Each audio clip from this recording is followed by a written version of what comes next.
Welcome to the channel. Today we will talk about Air Canada strike.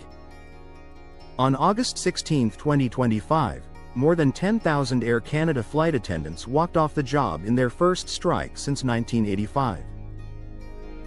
This massive labor action has grounded hundreds, if not thousands, of flights, leaving around 130,000 passengers stranded each day. Let's break down why this strike ignited.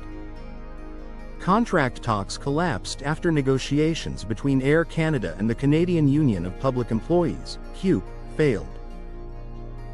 Attendants are demanding wage parity with smaller carriers like Air Transat and Porter.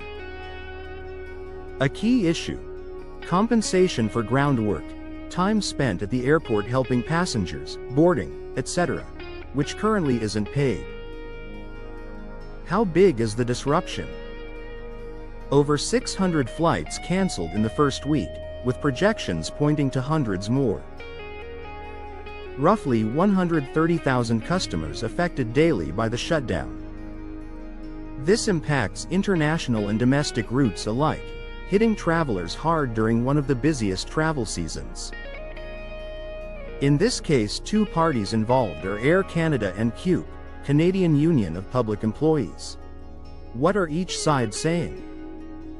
Air Canada says they offered a 38% raise over 4 years, which includes benefits and pension enhancements. CUPE argues the real raise amounts to only 17.2% once you strip out non-wage benefits. Ground pay at 50% of their hourly rate is insufficient for unpaid duties.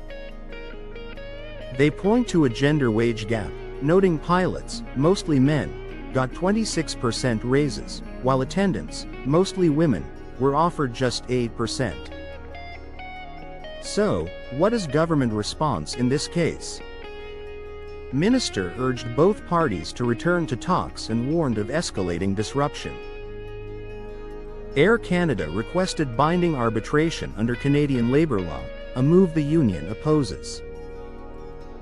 The question is, why this strike now? Why at this scale? Labor pressure is mounting across the airline industry to address unpaid ground work, previously considered archaic. The timing, August 2025, the peak travel season, maximizes pressure due to mass disruption. Analysts warn even a short strike could cost Air Canada significantly. Estimates point to hundreds of millions in losses. So, what's next? Will negotiations swiftly resume, or could this drag on into a broader shutdown? How will passengers, the Canadian economy, and global travel chains react? Hit that like button, subscribe, and ring the bell so you don't miss the next update.